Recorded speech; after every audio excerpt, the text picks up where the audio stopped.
Morning, everyone from New York, the United Nations. Greetings from the United Nations Academic Impact.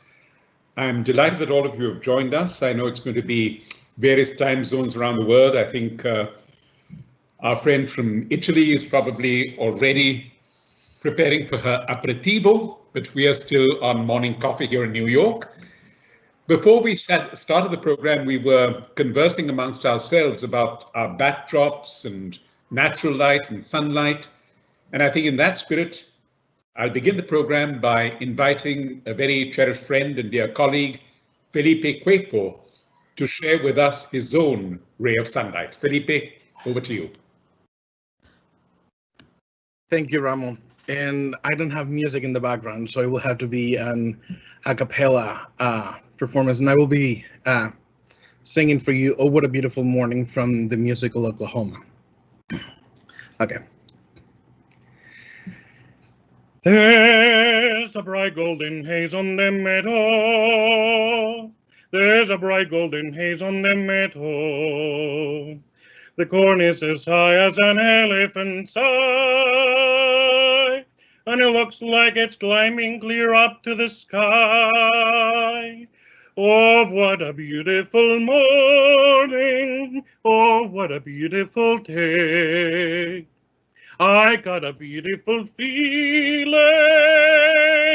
Everything's going my way. All the cattle are standing like statues. All the cattle are standing like statues. They don't turn their heads as they see me ride by. But a little brown maverick is winking her eye. Oh, what a beautiful morning. Oh, what a beautiful day. I've got a beautiful feeling. Everything's going my way. All the sounds of the earth are like music. All the sounds of the earth are like music. The breeze is so easy, it don't miss a tree. And an old whipping willow is laughing at me. Oh, what a beautiful morning. Oh, what a beautiful day. I've got a beautiful feeling. Everything's going my way. Everything's going my way.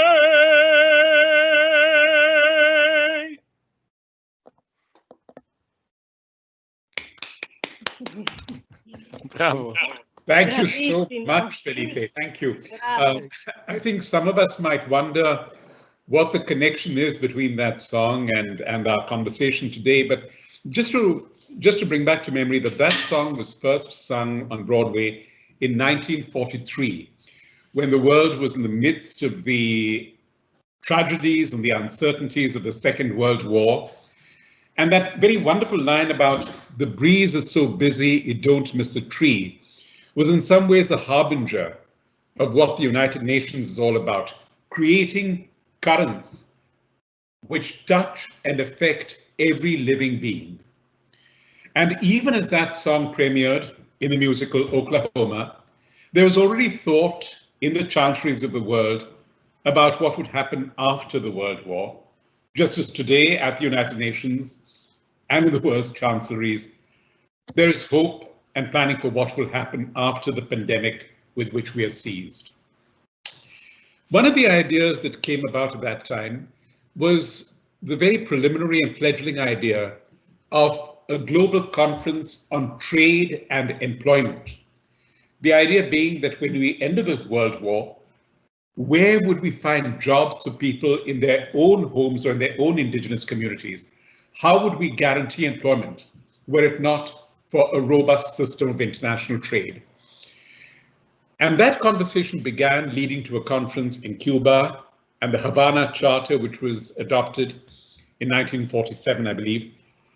And the fledgling organization would very well have taken off the ground were it not for the persistent refusal of the US Senate in the United States to endorse it, as a result of which in the early 50s, President Harry Truman at that time gave up the idea, and we never had an organization, an international trade organization, but we did have a parallel set of measures which led to the General Agreement on Tariffs and Trade, GATT, the later World Trade Organization, and of course, in the early 60s, the emergence of the UN Conference for Trade and Development. The importance of rethinking trade has been critical to us, both during the pandemic and immediately after. Just over 2 weeks ago, we all witnessed the explosion in Beirut, which showed the dangers of the transportation and storage of lethal goods. So there are so many dimensions to the global trade regime beyond the predictable. And I very much hope that our conversation today and the insights, the perspectives, and I would add the wisdom that comes in will inform that conversation. It's also important for us at the Academic Impact to realize that the earlier impetus for global trade negotiations and a possible global trade, if not regime, arrangement, came from academics. Scholars like John Maynard Keynes, who was really responsible for the idea of possibly creating not only an international trade organization, but an international trade currency, a global currency. So the ideas which have come from the academic community have always been there. What has sometimes been wanting is the political and diplomatic leadership to see that through.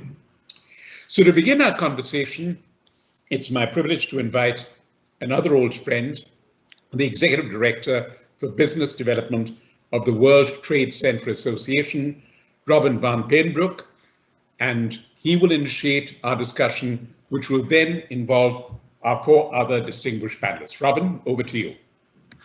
Well, thank you so much, Ramu, and what a beautiful morning it is, Felipe. My voice won't get even close to your beautiful singing, so thank you so much for introducing and starting our conversation with this song. Thanks also again, Ramu and the team at the Academic Impact for including us in this important series of events celebrating the 75th anniversary of the United Nations. Now, the subject of trade and reinventing trade is, as you rightly said, Ramu, it's very timely, and it's also exactly what we at the World Trade Centers Association and our network of World Trade Centers focus on every day. Similar to the Academic Impact, which plays a critical role in connecting institutes of higher learning from all over the world, our role is really to connecting businesses and facilitating trade with our network of over 300 World Trade Centers in almost 100 countries. Now, for both universities and businesses, part of what reinventing trade is actually all about is leveraging that intersection of academics and business. Trade is not only moving people or moving goods or sharing services, it is also transferring knowledge. And I'm actually proud to mention that we have great universities as World Trade Centers being very active and successful in our global network. They're really a role model of exactly where the intersection of business and academics takes place. And I would like to mention one example, which is the World Trade Center in Monterrey at the Universidad Autónoma de Nuevo León in Mexico, where there's a strong partnership between the World Trade Center and the university in providing key services and education to strengthen the Monterrey business community. There's also plenty of other examples where World Trade Centers focus on growth industries in life sciences, biotech, and bioscience, which is all very much tied to learning and to growing incubators. So what this pandemic and the resulting sort of global economic recession that it has triggered has shown us is that we have to reevaluate and rethink how we conduct our business, how we live our lives, and also question the sustainability of the current economic model. As we see a new form of globalization unfolding, which is a digital globalization, the ability for people around the world to connect with one another in a trusted environment has become an essential business necessity. So therefore, our mission of facilitating trade and investments is now more important and relevant than ever. So now, how do we conduct trade in a world where we can no longer physically connect the way we used to or travel the way we used to? So here, I think 2 important points for our conversation. The first one, of course, is technology. Technology has become a critical factor in our lives even more than before. But we therefore need the skills, the training, the education to not be left behind. But then the question comes, how can we make that happen when in many places in the world, over 50% of the population is offline? So in addition to the use of technology, people learned almost overnight that they also need trusted networks where they can connect with partners, with business partners, with prospects in an environment of trust. And this is also where our experience and expertise comes in, where we have seen our network being very resilient, with members helping one and another in this time of crisis. So another element to consider is how this crisis is further widening the inequalities in the world, both in developing and in the developed world. So there is a tremendous economic opportunity in narrowing that gap. And we need to focus on creating more universal economic developments. And we can support that through trade capacity building and by providing the tools and the knowledge to create businesses, marketplaces, and attract investments. And this is also where practical business expertise as well in trading tools come into play. And again, also here, the intersection of business and education. So in this context, I would also like to emphasize the importance in our global economy of small and medium enterprises who have been particularly hard hit. And I know some of my colleagues on the panel will surely elaborate on this further. Now, another element in this conversation is this time of crisis also brought to the forefront the importance of sustainability and ESG principles, the environmental, social, and governance principles. These cover how we conduct ourselves, how we treat each other fairly and with dignity, and how we care for the environment, and how we operate with good governance. So working along these principles is no longer a nice to have, it's actually a must have, and it is good for business. So any organization will at some point be either disrupted or be a disruptor. And a business strategy that embraces sustainability will make an organization more adaptable to change and gain better tools to become a driver of change itself. And it is how an organization deals with change and reinvents itself that will determine its future and its long-term success. So in order to reinvent trade and leveraging this intersection between business and academics, there's a couple of points in closure, is that we must focus on our ability to build trade capacity, embrace technology, share knowledge, develop a sustainable business strategy, and also be connected to a global network of trusted partners. Thank you. Back to you, Ramo. Thank you. Thanks so much, Robin, for that and for leading off our discussion. Robin is also the Vice President of the United Nations Association of New York. So I'm very grateful for the perspectives that you brought in from that angle as well, even if subliminally.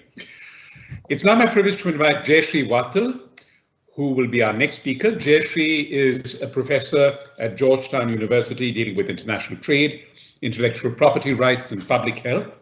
She spent a number of years in the World Trade Organization as a counselor and was also Director of Trade Policy in the Indian Ministry of Commerce before that. So, Jayashree, over to you.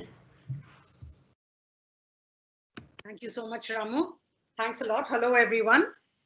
I'd like to thank the organizers for having me as a speaker on this panel. And I also want to thank the audience, each one of you, for sparing the time to listen in and participate. So let me begin with a different kind of outlook, stating my position on trade upfront. Generally speaking, openness to trade is more likely than not to result in increased welfare gains for the trading country because of increased competition, increased productivity, domestic innovation, and so on. And the WTO rules are the basis currently for liberalization of cross-border trade. And the aim here is primarily to correct discrimination and protectionism. These rules do allow sovereign nations to take measures to safeguard or protect their environment, which was alluded to by the previous speaker, health of their citizens and residents, or any other non-economic concerns that the issues that they are concerned with, provided that the measures they take are non-discriminatory and are not aimed at increasing protectionism. WTO agreements are also enforced through an independent dispute settlement mechanism. Unfortunately, it isn't in very good health right now, but we'll speak about that a little later. Now, about rethinking trade. Is there a need to rethink trade rules? Most certainly, yes. But I leave it to the others on this panel to speak about all the wonderful ideas that Robin kind of alluded to, of making trade rules more responsive, of making businesses more responsive to current technological realities, to developmental imperatives, and so on. But sadly, in my view, nothing of this sort can really be achieved multilaterally and effectively without reforming the WTO system. Take the current context of COVID-19. The biggest threat to the world economy today is the specter of the rising economic nationalism. In the initial days of the pandemic, we already saw several countries take export measures, export bans actually, of medical products, which were needed for the pandemic. Fortunately, some of these measures have been reversed. Nevertheless, some trade restrictive measures, including on food and agricultural products, are still being introduced. For example, according to the WTO, as much as a third of recent pandemic-related measures implemented in G20 countries could be trade restrictive. The G20 has itself called for these measures to be narrowly focused, to be necessary, to be transparent, temporary, risk proportionate, and WTO compliant. This is their statement, their minister's statement, and this is what they're arguing for in the WTO, that these measures should essentially be non-discriminatory and not create unnecessary barriers to trade. There is a real fear today of disrupted global supply chains, and the fear is that these could remain disrupted well after the pandemic is over, leading to increasingly widespread calls to favor domestic suppliers. We all know protectionist trade measures can result in sharply reduced volumes and values of global trade and accelerate the downward spiral in economic growth. Between 1929 and 1934, world trade was reduced by 2/3 due to rising protectionism in the form of new trade barriers. And coupled with a collapsing demand at that time, it led to a dramatic contraction, the Great Depression of the world economy, which is what it was, the Great Depression. And subsequently, we've had other experiences. In 2008 and 2009, consequences of the global financial crisis would have been much worse, but for the restraints on protectionism imposed by the multilateral trading system, the rules. But this time, the favored instruments were export incentives and subsidies. We now have to guard against this type of surreptitious or murky protectionism. So for me, the top trade priority of the day, which is indeed long overdue, is to reform the WTO so that it functions well to effectively regulate cross-border flows of goods, services, and knowledge. There's hardly been any meaningful comprehensive liberalization of trade through new WTO rules since the establishment of the WTO. And why is that? In my view, it's because the decision-making by consensus rule is well past its use-by date. And it's merely given the right of veto to every WTO member, and there are 164 of them today. 20 years back, Jeff Short and I wrote a policy brief when I was at the Peterson Institute of International Economics about how it's necessary to form a smaller, informal decision-making body at the WTO that is geographically inclusive and consists of about 20 to 25 of the largest trading nations or trading blocs, and this list would be updated annually. At that time, our ideas were poo-pooed, the time was not yet ripe, and so on. At that time, there was only one failed WTO ministerial conference, and that was the Seattle Ministerial. Sadly, many more have followed. I fear that radical reform in WTO decision-making processes, along with the overhauling of the dispute settlement mechanism, is now more urgent than ever, and the world badly needs strong leadership to take this forward. I hope that some of the academics listening in would take these ideas forward. The alternative is a world without effectively enforced existing trade rules and no possibility of negotiating needed new disciplines. A world far too frightening to return to, especially now that we are far more interdependent on each other in so many ways, good and bad. So thank you all for your attention. Thank you so much, Jayashree. Thank you for that very intellectually and I dare say politically challenging presentation. I'm sure we'll have a lot to talk about when we have a conversation after this. Just as you alluded to the transfer of knowledge as a factor of trade, Robin referred to the transfer of technology.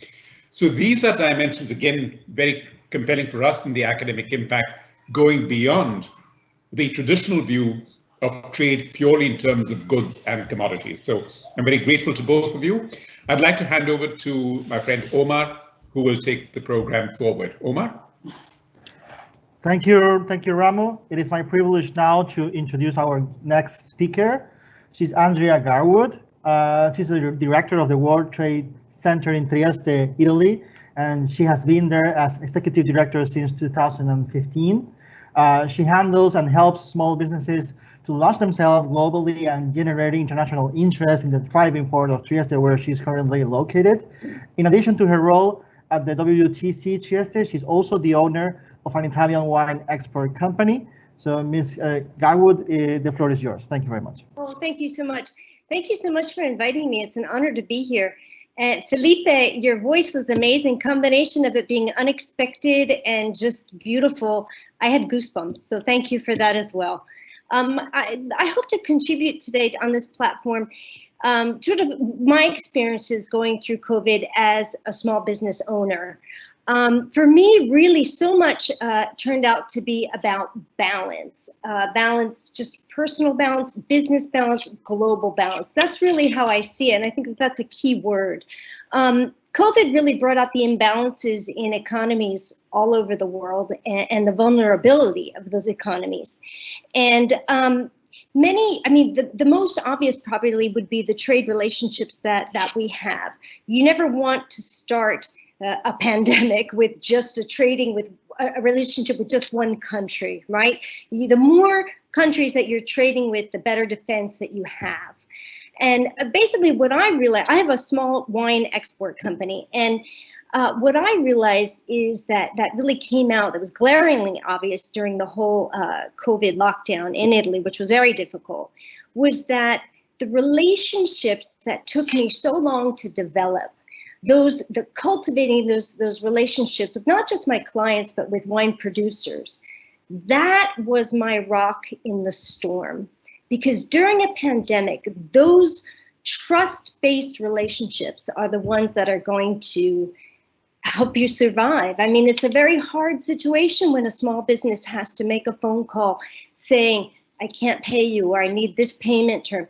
And I have to say that those were hard phone calls to make, and I was able to survive this whole pandemic because that's the way I did business. I always put people first and relationships first, and not because I was following some type of methodology, but that's really the only way I know how. And that really came back to help me so much. And I feel like it's the trusted relationship. You have to put people first. And that is, it seems so obvious, right? But yet it isn't. And I think to the person who's listening to this platform right now and is thinking, gosh, well, we didn't put people first, and we didn't, we were thinking always profit. I say just change now. We're constantly changing. We are physiologically, we're different from how we were 10 minutes ago. Our cells are constantly regenerating. Why not just change and start to put people first? Because that really is, it's almost a skill. And I was listening to a couple of podcasts, and one of them in particular was Margaret Hepperman, and she mentioned something very interesting. She had a whole list of qualities that she felt were skills that were going to be needed during the pandemic. And 3 of them really stuck out for me personally. And that was creativity, innovation, and imagination. And really, if you can infuse your business with those 3 skills, that's what you're going to need during a pandemic to get you through, because it's all unpredictable now, right? All of our analytical tools for business were based on predictions. Well, now the unexpected is the norm. We can't predict. So we have to really fall back on skills that are different, right? So if you can think of ways, if this is what I was trying to think, how did we put creativity into our strategy? And you know, there's a wonderful article written by Professor Brandenburger from New York University, Strategy Needs Creativity. And he really puts it into 4 categories, which I thought were fantastic. And I really did implement these, so I want to share them because if I can help anyone, it would be great. Okay, the first one is contrast. So you basically think of your business and think of what, my business is wine. Okay, so what's something that totally contrasts with wine? Well, the first thing that came to mind in the wine sector, this is an example really with the wine sector, is the screw cap on quality wine, right? I remember in 2008, when I first saw a screw cap on a quality wine, horrible, right? It just thought that's never gonna work. By 2010, 80% of wines coming out of Australia had screw caps.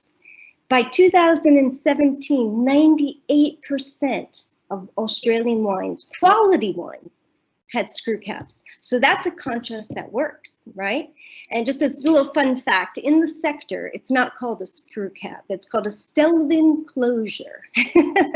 So, you know, a rose by any other name would smell just as sweet, right? I remember the first time I saw that Stelvin closure, I called the producer and I said, talk to me about this Stelvin closure. And he said, no, it's a screw cap. But it's just so you know, there's all types of, you know, it's a creative way of marketing it, right?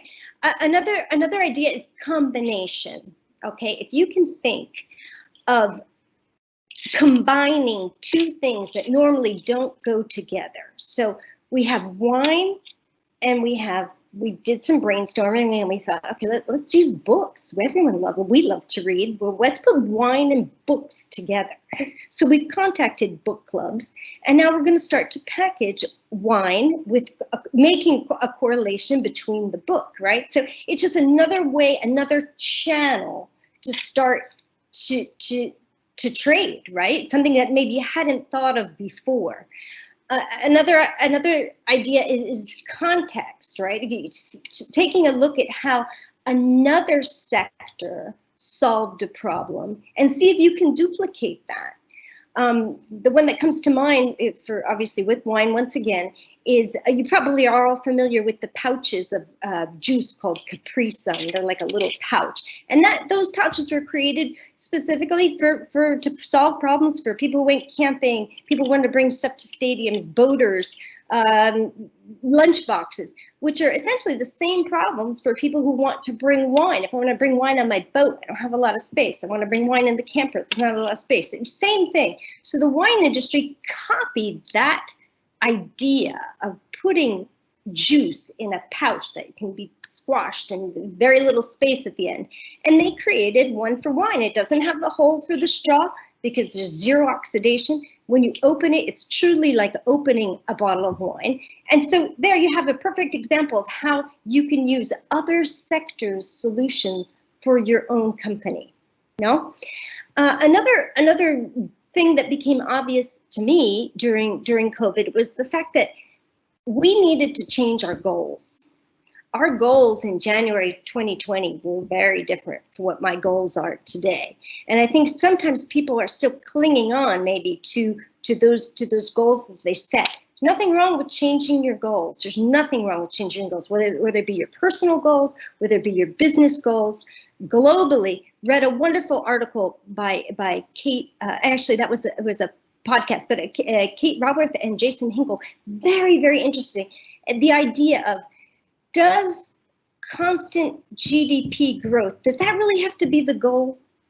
Maybe it doesn't. The fact that first world countries are so focused on always having the GDP growing, now that it's been forced to stop, maybe we can stop and try and invest in things like getting all basic human needs met, you know, in a sustainable way, investing in public programs that are already existing, but just trying to elevate humanity. You know, let's change the goal. Let's not get fixated on that goal.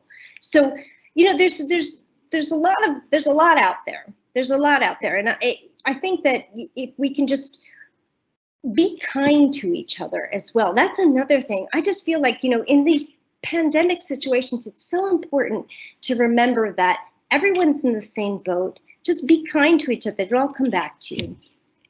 Thank you. Thank you very much indeed, Ms. Garwood, for providing us the perspective of a small business owner, but also to remind us and the audience the importance of people. So sometimes people is somehow neglected from the discussion about trade when people should be the focus and the center point of trade whenever possible. So thank you very much for that. So it's now my privilege to introduce Dr. Maria Priscilla Ramos. She's a researcher at the Interdisciplinary Institute of Political Economy in the Universidad de Buenos Aires in Argentina. She holds a PhD in economics. She's also an expert in computable general equilibrium, and she has provided applications on that related to international trade and environmental agreements. So Dr. Priscilla Ramos, you have the floor. Thank you very much. Thank you, Omar, for the introduction, and thank you very much for this very kind invitation. It's a pleasure for me to be part of this prestigious panel, to think about the challenging role of trade in the current international context, which is socioeconomic and environmentally adverse, but we have to revert it in an inclusive and sustainable way according to the Agenda 2030. Well, I will try to provide some ideas of how trade can enhance responsible consumption and production set by the Sustainable Development Goal 12, according to our research on trade and the environment at the Instituto Interdisciplinario de Economía Política de Buenos Aires, and from a developing country perspective, because I am in Argentina, I work on these Latin American countries. The University of Buenos Aires and our faculty is a local hub for this particular Sustainable Development Goal concerning responsible consumption and production. So that's my axe to talk about. So what does responsible consumption and production mean, and how trade and trade policy can help to be transformed and to be in line with this SDG? These are the main questions I want to address and to share with you. The Sustainable Development Goal 12 looks for justice in terms of consumption and production for our society and for future generations, reducing environmental damages and overexploitation of natural resources. Concerning responsible consumption, we have our first problem, since basic needs are not satisfied for everyone, and the rate of recycling waste, including food, is still very low. Some communities in developing countries, and Latin America is not an exception, are still suffering from food insecurity and malnutrition, from the lack of clean clothing, shelter and housing, and limited access, to not say directly deprivation, of education and health. Moreover, everyone does not really have the chance to consume products of the same good quality, which is important for their own care and to take care also for the environment. Economic reasons are, of course, behind these consumption patterns and behavior, but not exclusively, since communication and education are essential to develop responsible consumption awareness. In this sense, the purpose is to achieve the change in the current pattern of consumption toward a greener one. A second concern about the SDG 12 is responsible production, and Andrea talked about that recently. And since current technology and production processes are not environmentally friendly, current practices in agriculture, for example, are responsible of deforestation and soil erosion, and other industrial activities also pollute water and air. Current production patterns accelerate climate change since they are mainly powered by fossil fuels. In this sense, production processes everywhere must first introduce new and more efficient technology to reduce pressure over natural resources, and second, switch to the use of less pollutant energies. For films, I think recycling is the economic and environmental key, and I will then ask to Andrea if she's thinking about that circular economy for her business. A third problem highlighted by the SDG 12 is to avoid compromising consumption and production of future generation. That is intergenerational justice. Previous purposes of changes in current consumption patterns and production processes would also provide an answer to this concern. Well, having said the current issues related to SDG 12, and of course with other SDGs, we want to know how trade could serve for these purposes. In this sense, trade policy and trade agreements can induce changes in current consumption and production patterns through the price system, since changes in tariff and non-tariff measures are reflected then in product prices. Thus, the key is to design policies that induce these changes in relative prices between clean and dirty products and technology, favoring the choice of the former, and not agree simply with a full free trade agreement where relative prices do not change and we don't get the effect we want. In this sense, we will get the composition effect on production and consumption we want, so consuming more greener products and technology, and also a technique effect through the choice of a greener mean of production that include recycling, censoring, filtering pollution, and with more efficient use of the energy. Just to provide an example, I think reaching a trade agreement on environmental goods and services is a promising case. Trade liberalization on environmental products would become relatively less expensive than other products that serve for the same purpose. And in this sense, focusing on trade liberalization could be seen as a means to allow countries to access to innovation, to adopt less pollutant technologies, and consume products less intensive in natural resources and fossil fuels.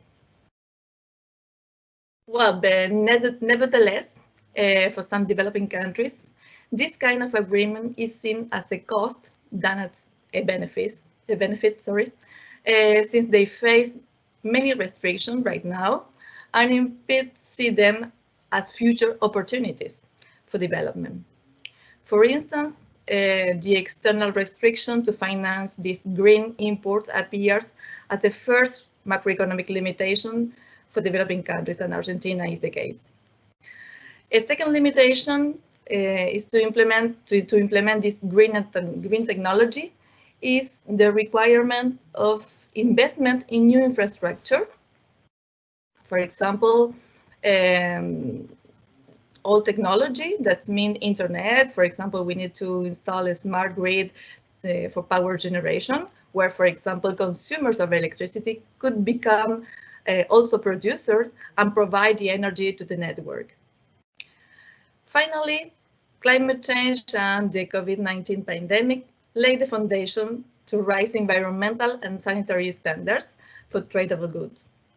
Complying with more stringent standards is translated in greater costs for producers, not always affordable for all of them, but at the same time, they ensure better products for consumers and lower negative impact on the environment and also for future generations' welfare.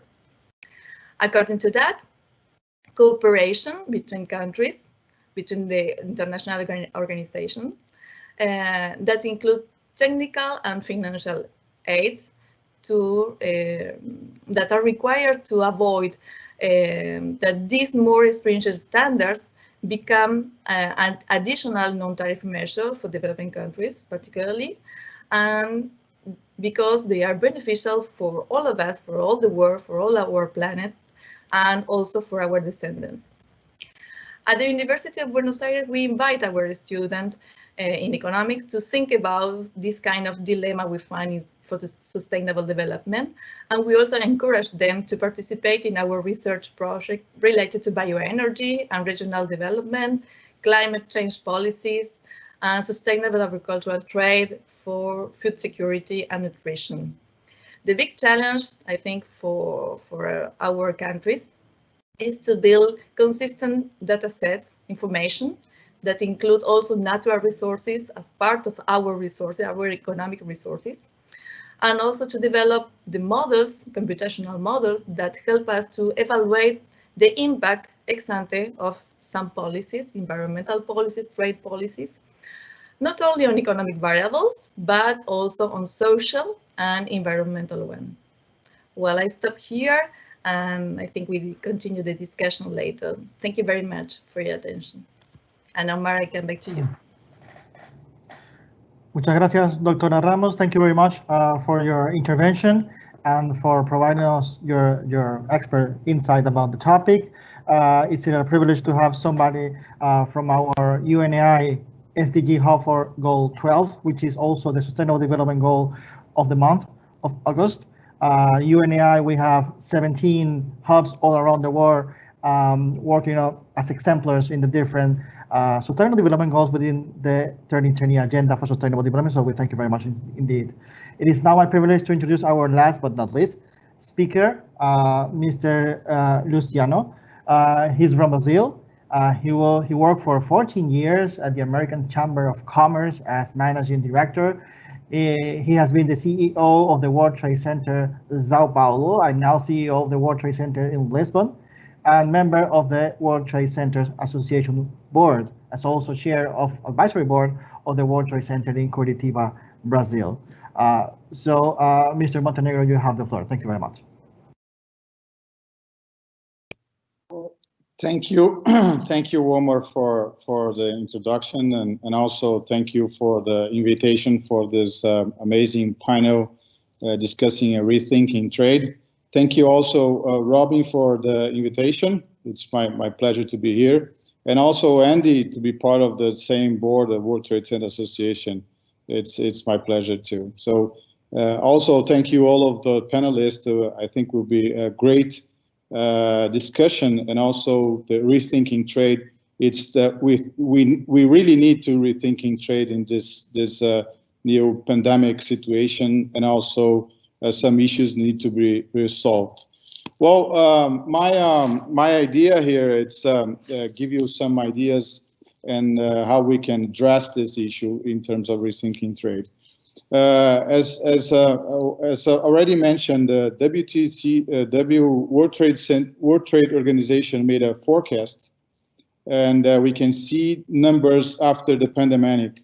13% of international trade will decrease in an optimistic scenario, and 32% in a pessimistic scenario.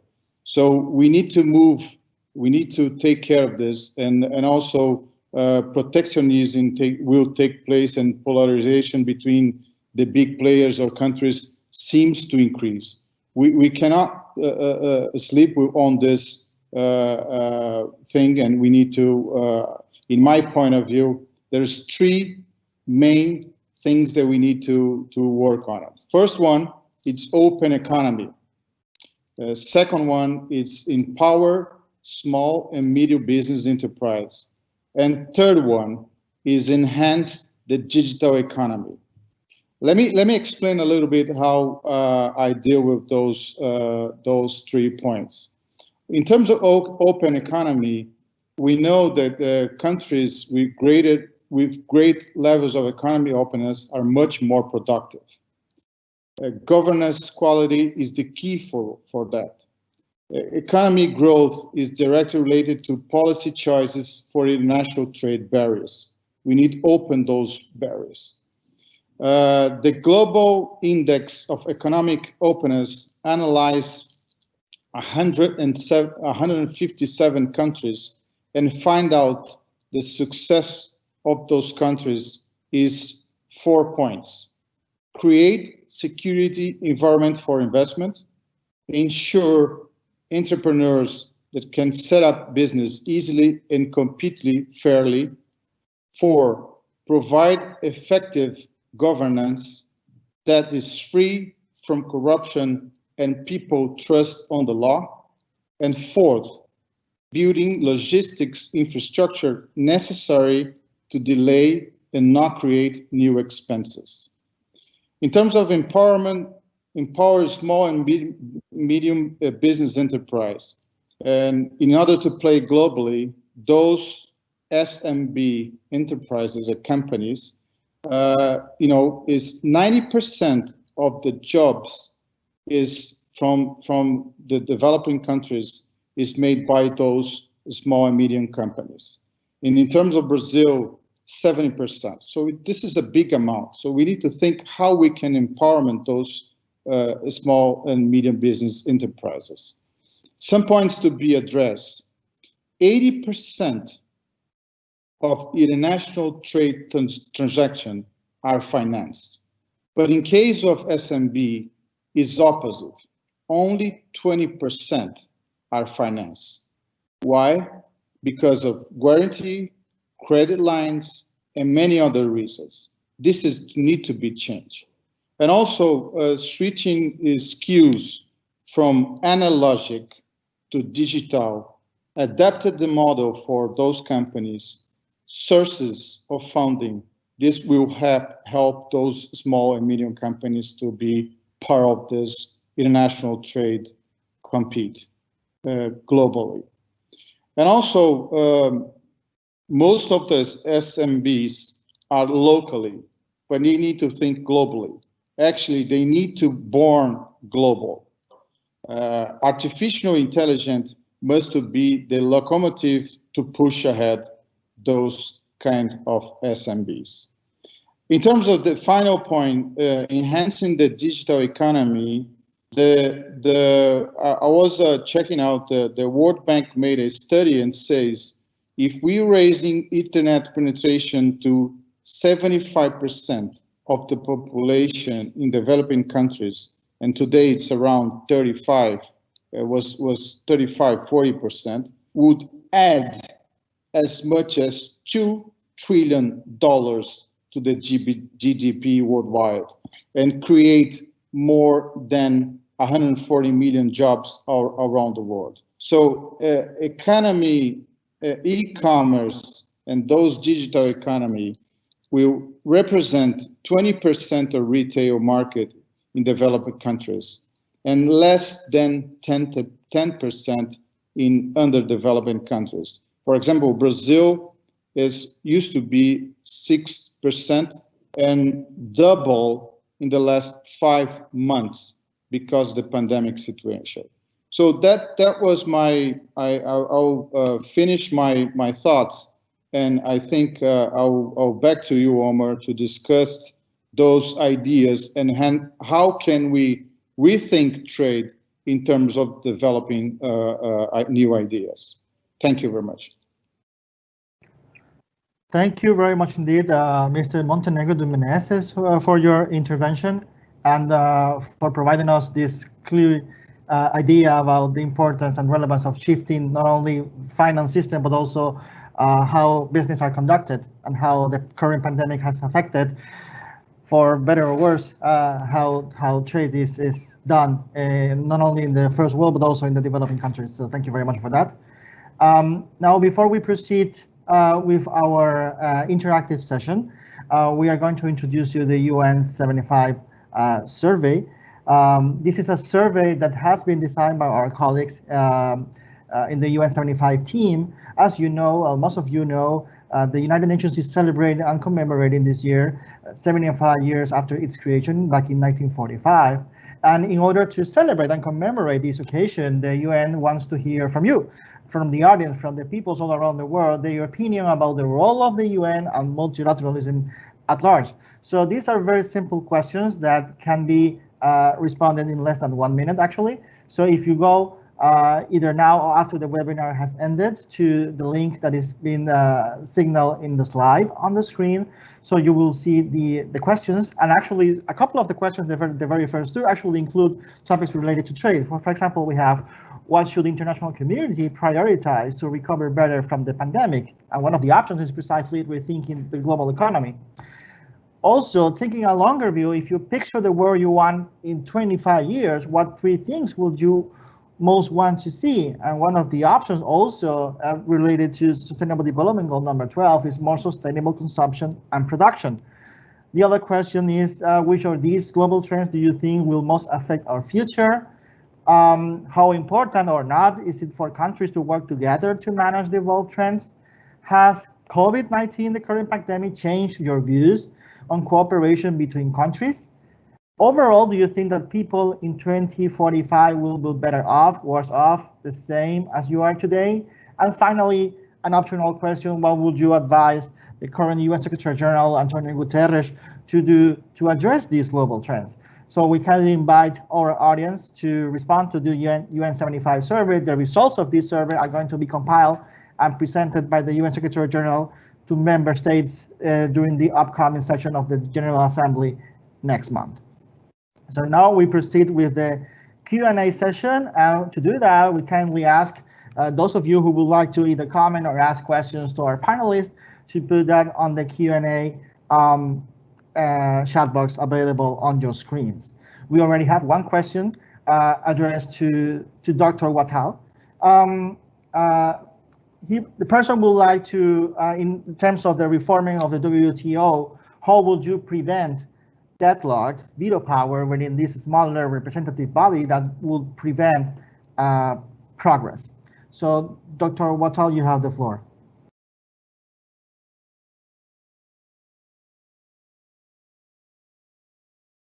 Thank you very much, Omar, and thank you very much for the question. So if I understood it correctly, the question is, how do you think the present veto power, which is available with every member, can be prevented from being used? Yes, that's correct.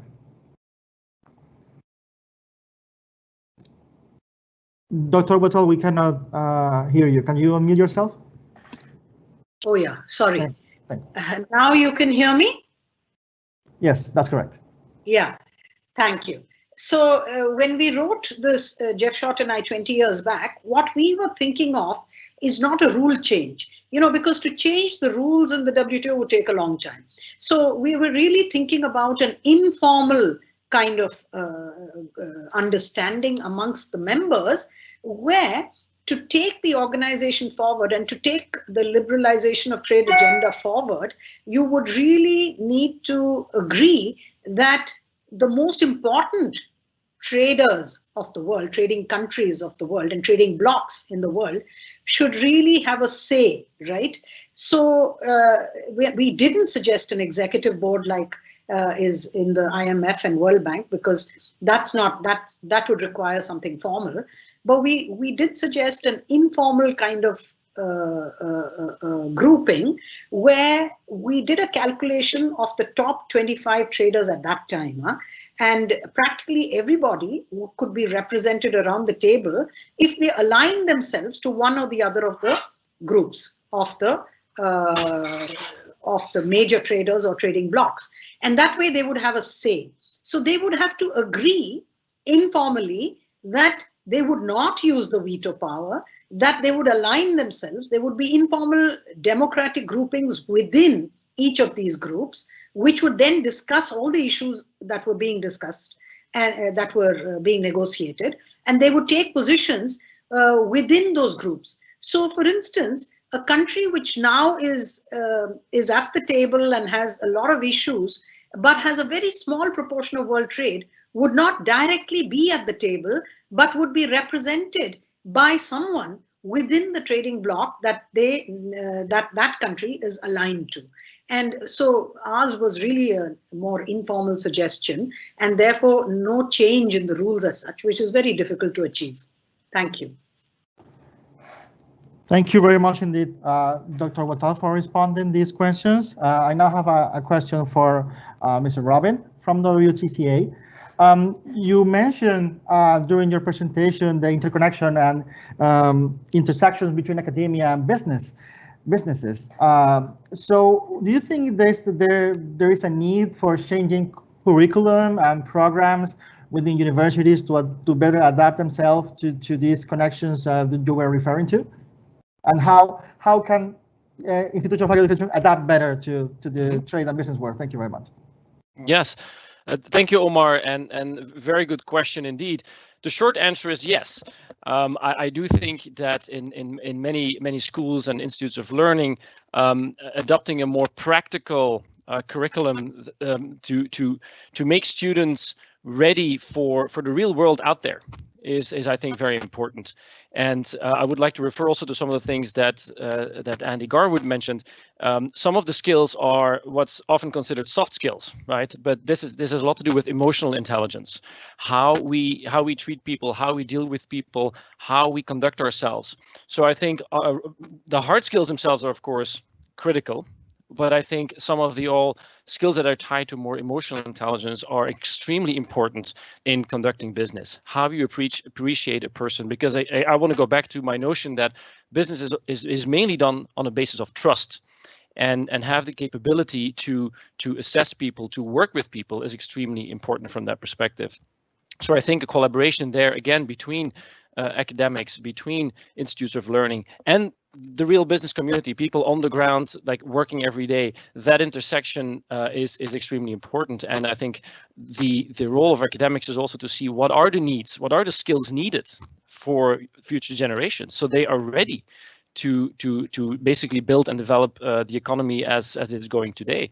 If we're all talking about technology, but we forget that the majority of the world is still not connected to Wi-Fi, doesn't have access to technology. So what can we do about that? So how can we prioritize skills to make people more resilient in being an engaged member of our international community? And I think giving people the tools so they can also create their own livelihoods. Create their own businesses, being able to take care of themselves. Let's not forget the vast majority again of people in the world, they are entrepreneurs, right? People that live on $1 a day, they're the great entrepreneurs of in this world, because they need to be an entrepreneur every day to get by and to make a living. So what can the world of education also do for them? So I think yes, there is some opportunity there to change the curriculum, and I think more interaction between. I would invite you in Buenos Aires to go and speak and meet our great team at the World Trade Center there, and see all the knowledge that you have, Doctor, at the university. How can it be applied in a very practical business context? And it goes both ways. What are the learning needs in the business community? And so that dialogue, I think, would be valuable for both parties. Thank you. Thank you, Robert, indeed, for answering these questions. I now have a couple of questions addressed to Mr. Montenegro de Menezes. One of the questions is, you were talking about the need to rethink about the financial support or credit lines for businesses and the need for the digitalization of the economy. However, given the current situation of the financial institutions because of the pandemic, and also bearing in mind something that was also addressed by previous speakers regarding digital gap, how can this actually be achieved in the developing world? And the second question will be, how has trade impacted vulnerable groups? For example, in Brazil, in the Amazons and indigenous communities, not only there, but also around the world, that has been deeply impacted by the consequences, the negative consequences of trade, depending on some models and the position of certain countries. Thank you very much. Okay, those difficult questions to answer, but I will try to address that ones. First of all, in terms of financially, I think if, as soon as the interest rates getting down, it's easier to get resources from all over the world and be open to developing countries in terms of, let me give you an example for Brazil. Brazil today used to has a 14% of interest rates, and today is 2%. So it's much easier to get financial for small and medium business enterprises in terms of financially. So it's a good point to start. And I think in terms of international trade, as I mentioned in the beginning, most of the bureaucracy in terms of open countries or other countries, it's easy to, if you use intelligent artificial, if you use data to credit to those kind of open, the new banks, the new fintechs needs to open up new channels to those SMB enterprises in order to make credit to international trade. That's my point of view. The second, I think, the second question was, and I'm reading right here, in terms of digitalizing economy in the country, in terms of the lack of resources. I think that question pointed out was the open barriers to countries that should give opportunity to new investors in terms of getting investors from outside countries. So because broadband internet should be infrastructure, we need to have better infrastructure for better internet broadband. So if we open up barriers for new investments on those countries, it will be easier to open up for new lines of e-commerce and so on. So that could be new ideas for developing countries. I don't know if I there's so many questions in one sentence, so I hope I can answer some of those. Thank you very much indeed, Mr. Montenegro, for responding to these questions. We now have a question that is addressed to Ms. Garwood. So given the uncertainties of the current situation provoked by the pandemic, what advice do you have for building new trust-based relationships in such desperate time? Sure. I can only give my opinion, based on personal experience. For me, the most important thing, it's correct and it's right to use digital platforms like LinkedIn and email and all types of digital up to a certain point. For me, you must ditch the digital at a certain point and you must contact people. The ideal situation would be in person, but obviously that's not always possible. But by telephone and speak to them. When you speak to someone, it's immediately, at least you're able to perceive, is this person interested? Is this person not interested?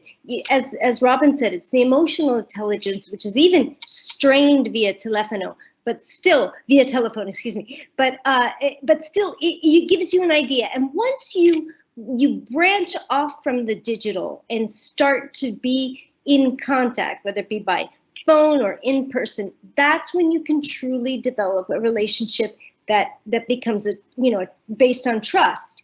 I always try and meet my wine producers in person.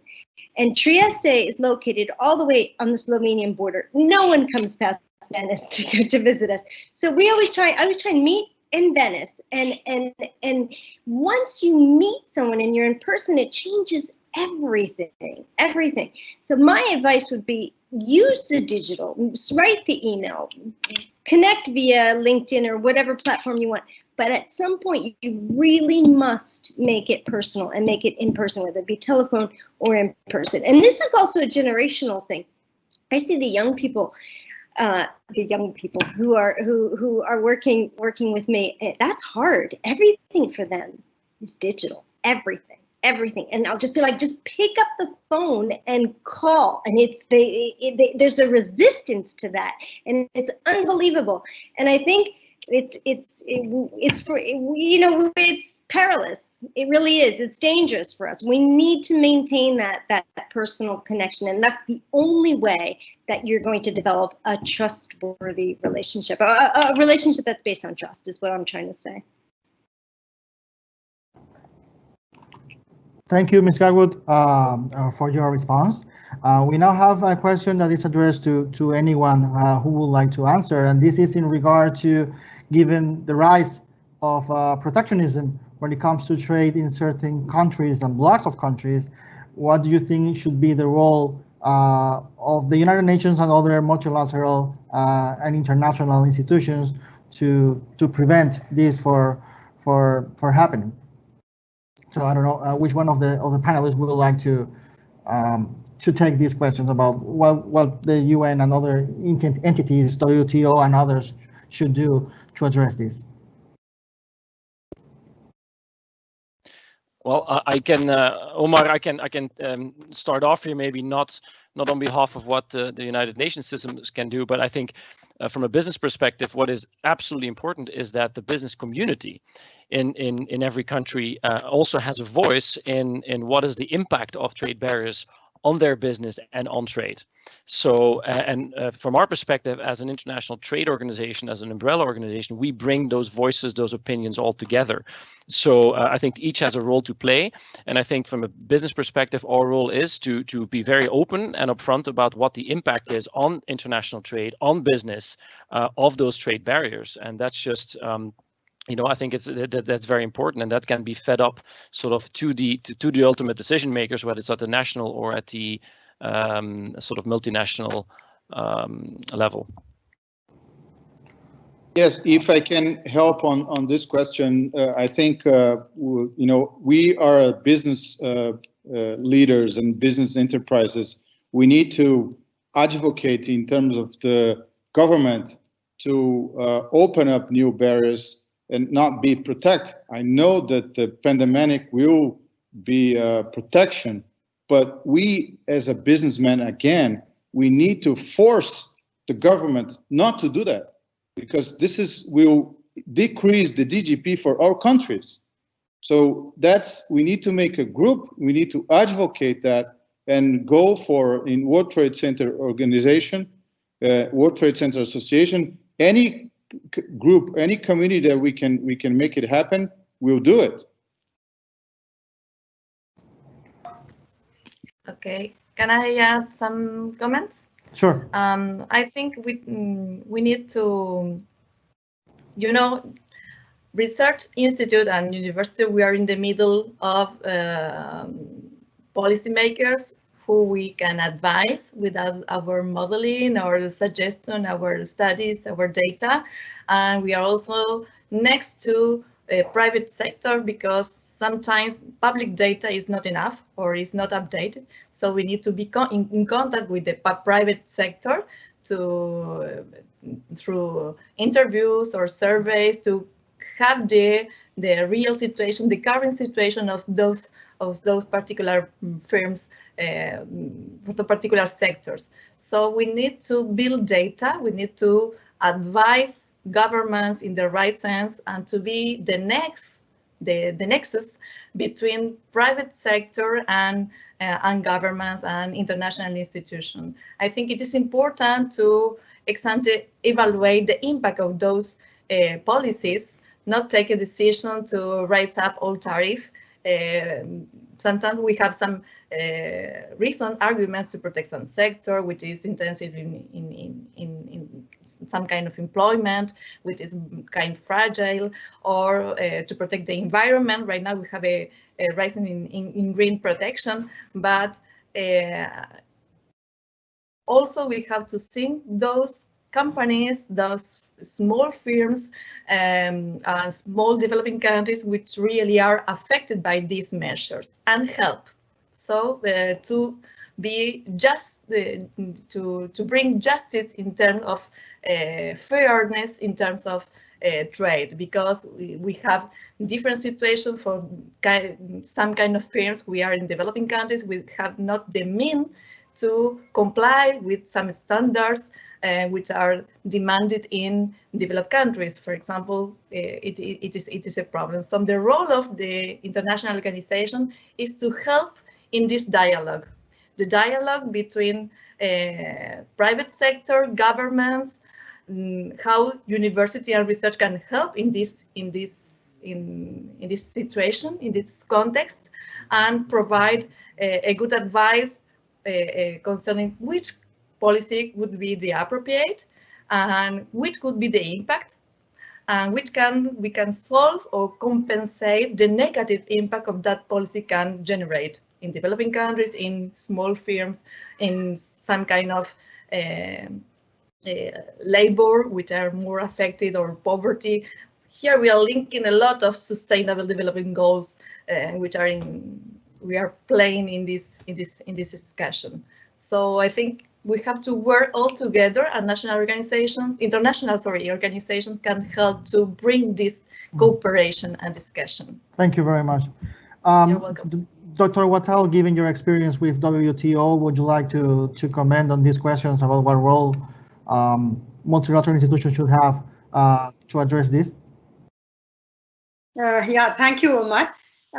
Well, I agree with what Maria just said, and others have also said before that both businesses, academics, and international organizations really need to look at how we can make trade more open, how we can actually force, as Luciano, I think, said, pressure governments through business lobbies to make sure that protectionist measures are not taken. I think this is really the urgent need of the day.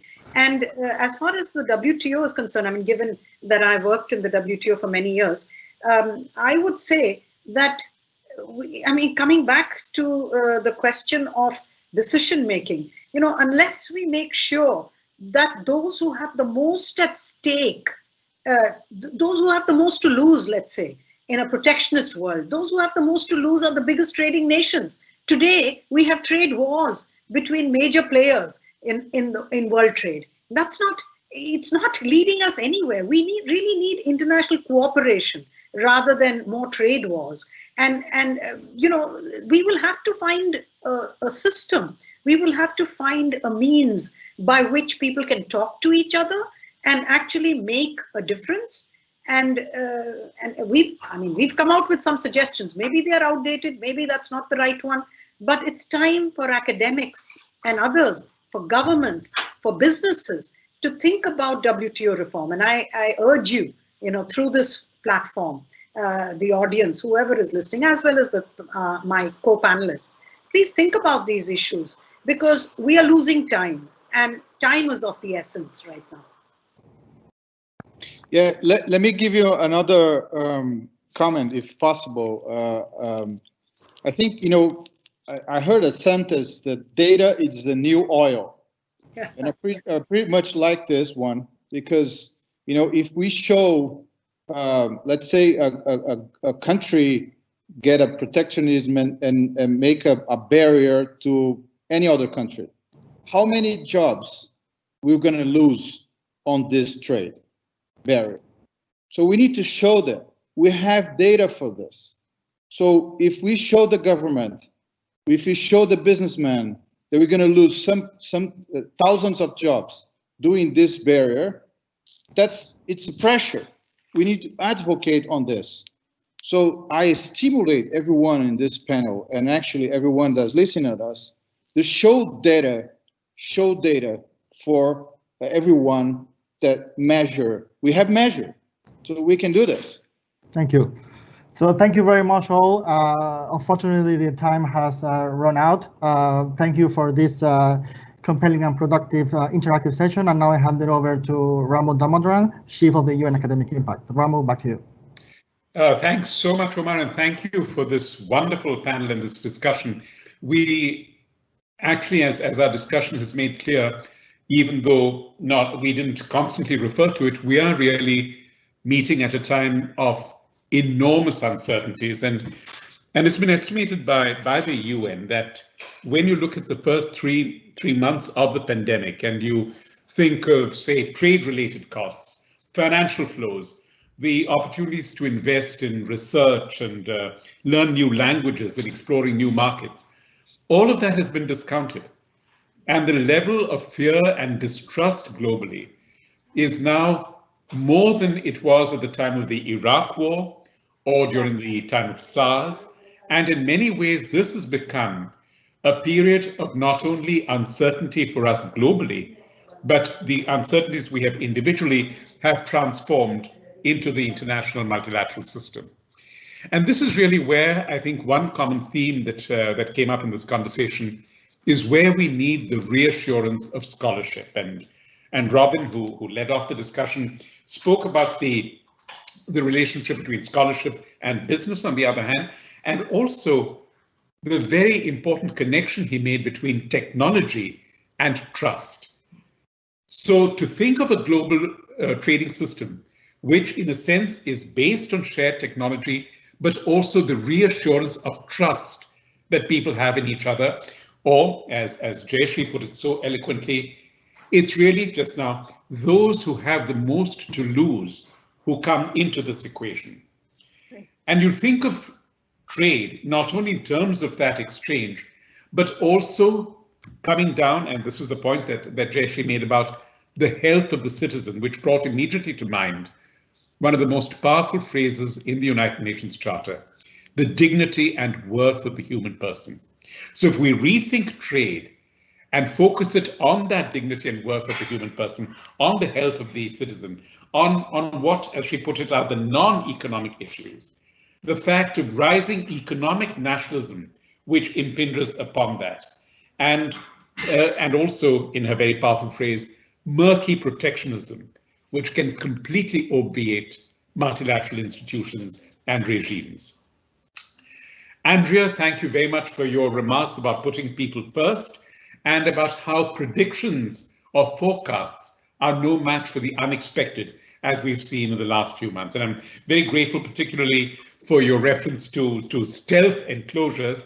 I've long struggled with this primitive instrument, so I'm all for stealth enclosures and screw caps. Thank you so much for bringing that in. And thank you also for that very compelling thought you had about kindness coming first. I think it's kindness between us as individuals, but it's also kindness between us as nations, which may lead to the rethinking of the WTO that Jayashree suggested.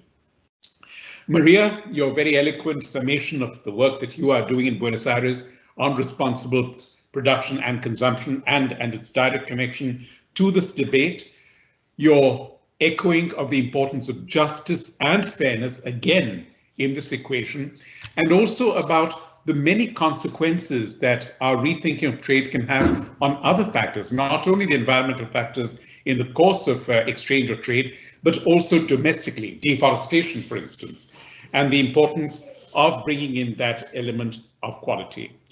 Luciano, you had referred to policy choices which need to be made when we think of barriers, the importance of bringing small and medium enterprises to the equation, so that again you have, in some senses, one of the most imaginative arrangements the United Nations Organization or the international system had was in ILO, the International Labour Organization, where you have governments, where you have trade unions, and where you have employers represented. So could we think of a global trading system which brings in SMEs, the small and medium enterprises, which brings in the trading partners themselves, and brings in the scholarship that each of you, even if not all of us are formally affiliated to universities or to scholarship, brought into the discussion. And I especially like the idea with which we concluded, Luciano's thought about data being the new oil. And if you take that metaphor a little further, what is the ultimate gain we get from oil? We get the benefits of oil ultimately by destroying it, by burning it. So are we going to move into a global regime where, in order to get the benefits of what data tries to teach us, we will have to destroy the very data that we have created? And that's a very compelling thought. I very much hope that will not happen, that we will continue to be data driven, that we will continue to have scholarship to guide us, and that we will continue to have wisdom in governments, which Jayashree referred to the period between 1929 and 34, the Great Depression. But it was also a time when thinkers emerged who realized that they had a problem to resolve. And that's what we at the Academic Impact, especially at this moment in crisis, are all about. I'd like to thank each one of you. I'd like to thank our audience. I'd like to thank our wonderful technological guides, Nakbir and Rajinder from our Office of Information Communications and Technology, and our wonderful team at the Academic Impact, Lenise Collins, Omar, Brenda, Peyton, and Davida, who've joined us. And I very much hope that all of you will join us for future webinars we have and keep in touch with us. So take care and have a wonderful rest of the day. Bye from New York.